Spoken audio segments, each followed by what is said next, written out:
شکریہ ڈاکٹر وجاہت. میں یہ بات کر رہی تھی علم کی کیٹیگرائزیشن کے حوالے سے، علم الابدان اور علم الادیان کے حوالے سے. تو بیسکلی علم جب ایک انسان کے خیال میں، اس کی سوچ میں، اس کے عمل میں، اس کے وجود میں رچ بس جاتا ہے تو وہ انسان دوسروں کے لیے نفع بخشی کا اہتمام بھی کرتا ہے، اس کی شخصیت، اس کا وجود خود بھی روشن ہو جاتا ہے، اور معاشرے کے اندر بھی وہ پازیٹیو انرجی، وہ پازیٹیوٹی ہمیں پھیلتی ہوئی نظر آتی ہے، جو یقیناً علم ہی کی بدولت ہے. ماشاءاللہ ماشاءاللہ. ٹھیک. اچھا، اکثر یہ بات بھی سننے کو ملتی ہے کہ علم تربیت کے بغیر اور تربیت علم کے بغیر نامکمل ہے، تو اس حوالے سے سیرت النبوی ہماری کیا رہنمائی کرتی ہے؟ بالکل، ہمارا اکثر یہ بات سننے کو ملتی ہے اور بات بالکل رائٹ ہے کہ علم تربیت کے بغیر آبویسلی نامکمل ہے، اور تربیت علم کے بغیر انکمپلیٹ ہے. کیونکہ اگر آپ کے پاس علم ہوگا، اگر آپ کا اخلاق اچھا ہوگا، اگر آپ کا کردار اچھا ہوگا، آپ کی سیرت کی تعمیر، آپ کی کریکٹر بلڈنگ اچھی ہوگی، تو آپ خود کی بھی اصلاح کر سکیں گے، کسی اور کو بھی نصیحت کر سکیں گے. آپ کے جو دائرہ کار میں لوگ آتے ہیں جن کی تربیت آپ پہ فرض ہے کرنا،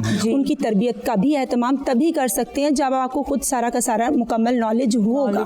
اور اسی طرح سے دیکھنے میں سوری ٹو سے یہ بھی آتا ہے کہ ایک انسان کو مکمل علم تو حاصل ہے، لیکن اس کا بعض اوقات اس کا کردار ویسا نہیں ہوتا، اس کا کردار سیاہ ہوتا ہے، اس کا عمل سیاہ ہوتا ہے، یا وہ بات اس طریقے سے کرتا ہے کہ سم ٹائمز میں سوری کہنا چاہوں گی کہ ہمیں افسوس ہوتا ہے کہ مطلب اتنے پڑھے لکھے لوگ ہیں لیکن جس طریقے سے وہ بات کرتے ہیں، جو ان کا ایک لہجہ ہوتا ہے تو وہ تکلیف دے جاتا ہے. بالکل، وہ ان کا لہجہ باعث ضرر بالکل نہیں ہونا چاہیے. اور دیکھیں، کہتے ہیں نا کہ علم تو ابلیس کے پاس بھی بہت تھا مگر وہ ادب سے محروم تھا. تو علم تو بیسکلی ہمیں ادب سکھاتا ہے، علم تو ہمیں ادب سکھاتا ہے، خود کی اصلاح کرنا سکھاتا ہے، دوسروں کو نفع بخشی کا اہتمام کرنا سکھاتا ہے. اگر خدا نخواستہ ایک ایسا انسان ہے، کیونکہ علم is not about degrees and marks only, it's not about job only.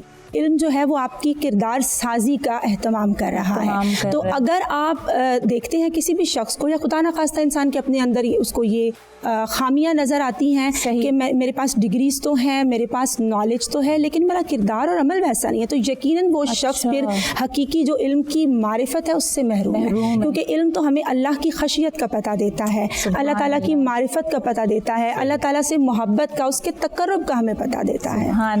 لیکن دیکھیں، ہم علم حاصل کرتے ہیں بچپن سے ہی کر رہے ہوتے ہیں، اور ساتھ ساتھ ہماری تربیت بھی چل رہی ہوتی ہے. بالکل بالکل. پھر ایک ٹائم آتا ہے عموماً لوگ ابراڈ پڑھنے بھی جاتے ہیں، اور وہاں کی کتابیں ہیں، وہاں کا کلچر ہے، جو کہ باہر کے ممالک میں بھی بہت اچھی چیزیں ہیں جو سیکھنے کو ملتی ہیں، لیکن وہ مسلمان نہیں ہوتے. تو کیا ہم ان کی چیزوں کو بھی سیکھ کے اپنی زندگی میں اپنا سکتے ہیں، گو کہ اگر وہ مسلمان نہیں ہیں اور ہم ہیں؟ دیکھیے، علم کے لیے بیرون ملک جانے میں کوئی قباحت نہیں ہے اگر آپ کے اندر اخلاص نیت ہے، آپ کی نیت خالص ہے، آپ اللہ کی معرفت چاہتے ہیں، آپ کی نیت بہت کاؤنٹ کرتی ہے. کیونکہ بعض اوقات ایسا ہوتا ہے کہ ایک انسان قرآن و سنت کی تعلیم تو حاصل کر رہا ہوتا ہے، لیکن اس کا مطمع نظر اللہ کی خوشنودی نہیں ہوتی. اور سرٹن ٹائمز یہ بھی دیکھنے میں آتا ہے کہ ایک انسان دنیاوی علوم حاصل کر رہا ہے، لیکن اس کا مطمع نظر کیا ہے کہ مجھے اللہ کی معرفت عطا ہو جائے، مجھے اللہ کی خشیت عطا ہو جائے، مجھے رزق حلال حاصل کرنا ہے، مجھے کوئی جاہل نہ کہے، علم کی روشنی مجھ تک پہنچ جائے. تو آپ کی حاصل کر کے لوگوں کو ایک فائدہ پہنچانا ہے، معاشرے کے اندر مجھے اس فلاح اور بہبود کا ایک ذریعہ بننا ہے جو کنٹینیوٹی ایک چین کی صورت میں معاشرے میں جاری و ساری رہے گی. اگر تو انسان کی نیت یہ ہے تو ڈیفینیٹلی جو دنیاوی علوم ہیں وہ آپ کو اللہ کی معرفت کی سمت لے جاتے ہیں. اب میں یہاں ضرور ایڈ ان کرنا چاہوں گی کہ ہم دیکھتے ہیں کہ حضرت جابر رضی اللہ تعالیٰ عنہ ایک حدیث کے نالج کے لیے، آپ صلی اللہ علیہ وسلم کی جو حدیث کا ایک نالج ہے، ان کو پتہ چلا کہ شام کے عالم کے پاس موجود ہے. آپ وہاں جاتے ہیں ایک مہینے کا غالباً تقریباً سفر طے کر کے، اور وہاں سے وہ حدیث لے کر آتے ہیں اور اپنے علم میں اضافہ کرتے ہیں. پھر اسی طریقے سے حضرت ابو ایوب انصاری رضی اللہ تعالیٰ عنہ کے حوالے سے بھی ہمیں تعلیمات ملتی ہیں کہ ان کو کسی حدیث کا نالج چاہیے ہوتا ہے، اور ان کو پتہ چلتا ہے یہ مصر کے عالم کے پاس ہے، تو آپ وہاں تشریف لے جاتے ہیں، اور وہاں سے جب وہ انہیں حدیث حاصل ہو جاتی ہے تو وہ واپس جانے لگتے ہیں. تو انہیں روکا جاتا ہے کہ آپ واپس کیوں جا رہے ہیں؟ تو وہ فرماتے ہیں کہ جس مقصد کے لیے میں یہاں آیا تھا وہ میرا مقصد پورا ہو گیا. اب دنیاوی یہی ہوا کہ پھر ہم اپنے بچوں کو ہم بھیج سکتے ہیں ابراڈ وغیرہ کہ وہ جائیں اور تعلیم حاصل کریں. بالکل. دیکھیں، میتھس ہے، بایولوجی ہے، کیمسٹری ہے، فزکس ہے، یا جو بھی نالج، اچھا نالج آپ کے بچے گین کر رہے ہیں، آبویسلی وہ تمام کے تمام، اگر دیکھیں کہ انسان دیندار ہوگا، اس کی تربیت اس نہج پہ ہوئی ہوگی، تو اللہ پاک یقیناً ایسے دلوں کو اپنے راز عطا کرتا ہے. پھر وہ قدرت کے عجائبات ملاحظہ کرے گا. اللہ تعالیٰ کا علم یقیناً بہت بڑا ہے اور اللہ رب العزت نے قرآن پاک میں ہمیں اس پر غور و فکر کی دعوت بھی دی ہے. تو جب ایک انسان اللہ کی تعلیمات پر عمل کرتے ہوئے خالصتاً اللہ کی رضا اور خوشنودی کے لیے ایسے علوم کو حاصل کرنے کے لیے جاتا ہے تو یقیناً اس کی شخصیت کو 4 چاند لگ جاتے ہیں. اور یہاں میں ذکر کرنا چاہوں گی حضور غوث پاک رحمۃ اللہ علیہ کے حوالے سے کہ آپ علم حاصل کرنے کے لیے ڈفرینٹ جگہوں پہ گئے اور ہم دیکھتے ہیں کہ ان کی تعلیمات ہمیں ملتی ہیں کہ میں علم پڑھتا گیا. ان سے پوچھا گیا نا کہ آپ کو اللہ کا تقرب کیسے حاصل ہوا, اللہ کا قرب آپ کو کیسے ملا, تو وہ فرماتے ہیں کہ میں علم پڑھتا گیا, پڑھتا چلا گیا اور اللہ پاک نے مجھے قطبیت کے مقام پر فائز فرما دیا. سبحان اللہ. پھر چونکہ آپ نے اسپیشلی بات کی ڈاکٹر وجاہت, میں کوسٹیو کے حوالے سے یہاں ضرور بتانا چاہوں گی, ایک فیمس انسان کہ انہوں نے ایک تحقیق کی تھی قرآن پاک کی آیات کے حوالے سے کہ جس قرآن آیات کا مفہوم ہے کہ 2 دریا ہیں اور ایک آڑ ان کو ملاتی ہے, اس کا رنگ جدا ہے, اس کا رنگ جدا ہے, مگر تم اس کو نہیں جانتے ہو. جب اس نے یہ تحقیق کی اور اس کو بتایا گیا کہ قرآن پاک میں تو یہ برسوں پہلے ہمیں نالج دیا جا چکا ہے, بتایا جا چکا ہے, تو وہ شخص مسلمان ہو گیا تھا. تو بعض اوقات جو دنیاوی نالج ہے وہ بھی آپ کو اللہ کے راستے کی سمت آپ کی رہنمائی واقعی یہ غور و فکر کی ہی بات ہے. ایک سوال یہ بھی ہے کہ جب ہم بڑے ہو رہے ہوتے ہیں تو ہمارے ماں باپ ہیں, بڑے ہیں, ہمیں یہ بھی کہتے ہیں کہ علم حاصل کرو تاکہ تم بہت کماؤ, تاکہ تم اچھے حالات گزارو. تو بچپن سے ہی نظریہ جو ہے علم حاصل کرنے کا وہ تبدیل بھی ہو جاتا ہے, یا کہ یہ ہونا چاہیے کہ علم حاصل کرو اور لوگوں کے کام آؤ. تو اس کے بارے میں آپ کیا کہتے ہیں جو یہ اس قسم کی بات کرتے ہو, پھر بچوں کے دماغ میں یہ نیت بن جاتی ہے؟ دیکھیے ایک بڑا ہی امپورٹنٹ یہاں پہ پوائنٹ ہے تربیت کے حوالے سے, جو ہم کچھ دیر قبل بات کر رہے تھے کہ تربیت بڑی کاؤنٹ کرتی ہے نا, کیونکہ وہ ہماری بیس ہے, اس کے ذریعے سے ہم نے گرو کرنا ہے, وہ ہماری جڑیں ہیں.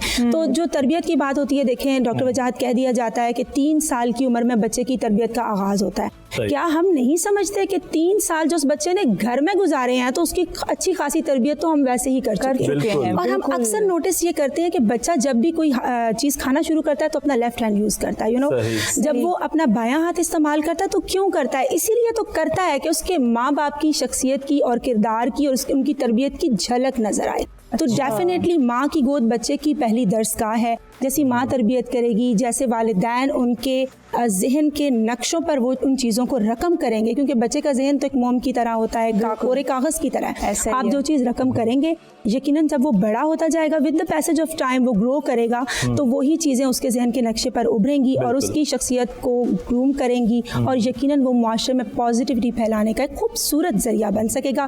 نہ صرف وہ ایک کامیاب ڈاکٹر بنے گا بلکہ ایک اچھا اور کامل مسلمان بھی بنے گا. اس کا مطلب تو یہ ہے کہ ہمیں اپنے گھروں میں قرآن پڑھنے کا اور حدیث پڑھنے کا اہتمام کرنا چاہیے. بالکل کرنا چاہیے. اب جارج برنارڈ جو ہے وہ ایک فیمس انسان تھا, اس نے بھی جب علم حاصل کیا تو اللہ پر اس کا تیقن تھا, اللہ پر اس کا یقین کامل ہوا. اور ایک اور یہاں پہ مورس بگائی کے حوالے سے یہاں ذکر ضرور کرنا چاہیے, جنہوں نے بائبل کا مطالعہ کیا اور بائبل میں سے انہوں نے جو سائنسی میٹیریل ہے اس کو گیدر کیا, پھر انہوں نے قرآن پاک کا مطالعہ کیا اور اس میں سے سائنسی میٹیریل کو انہوں نے گیدر کیا, اور پھر انہوں نے ایک بک لکھی بائبل, قرآن اور سائنس, اور ان پر اتنا اچھا اثر ہوا ان کے دل پر کہ وہ دائرہ اسلام میں داخل ہو. بلکہ میرے دل میں یہی سوال میرے چل بھی رہا تھا دماغ میں کہ اگر ہم دیکھیں ہمارے دین اسلام میں قرآن میں ہی پہلے سے ہی سب کچھ بتا دیا گیا ہے.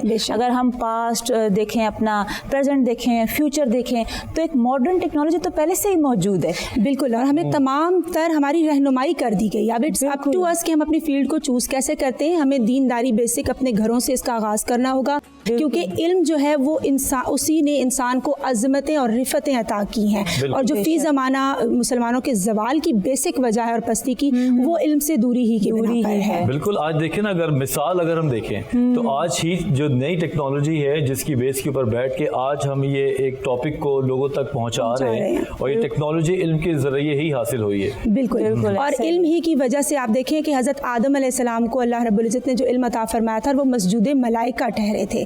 تو علم کی وجہ سے ہی انسان کو تمام تر رفتیں اور بلندیاں عطا ہوتی ہیں. علم ہی کی وجہ سے انسان کی شخصیت کے اندر ایک نکھار آتا ہے, وہ معاشرے میں اپنا ایک ہیلدی پارٹیسپیشن دے سکتا ہے, وہ معاشرے کا ایک اچھا کارکن بن سکتا ہے, ایک اچھی تربیت کر سکتا ہے دوسروں کی, اور سب سے پہلے خود کی اصلاح کر سکتا ہے, اور ایسا بندہ بننے کی کوشش کر سکتا ہے, ایسا کامل انسان جس کی شخصیت سے جو علم کی کرنیں نکلتی ہیں اور جو خوشیاں ہیں، جو فلاح و بہبود ہے وہ دوسروں تک پہنچتی ہے. اور یقیناً کامل انسان اور ایک اچھا انسان وہی ہوتا ہے جو اپنے علم کے ذریعے معاشرے کے اندر ایک فلاح اور ترقی کا اس کو ذریعہ بنا سکے. ماشاءاللہ ماشاءاللہ، جزاک اللہ. بہت شکریہ، بہت شکریہ آپ کا علم کے معاملے میں جو اتنی ڈیٹیل میں ہمیں بتایا. بہت شکریہ. دراصل ہمارا المیہ یہ ہے کہ ہم جب بڑے ہو رہے ہوتے ہیں تو ہم سیکھتے نہیں ہیں، ہم پڑھتے نہیں ہیں، لیکن ہمیں ادھر ادھر کی انفارمیشن اور نالج ملتی ہے اور غلطی سے ہم اس کو علم سمجھ بیٹھتے ہیں اور زندگی بھر ہم اسی علم کے اوپر چلتے جاتے اور زندگی گزار دیتے ہیں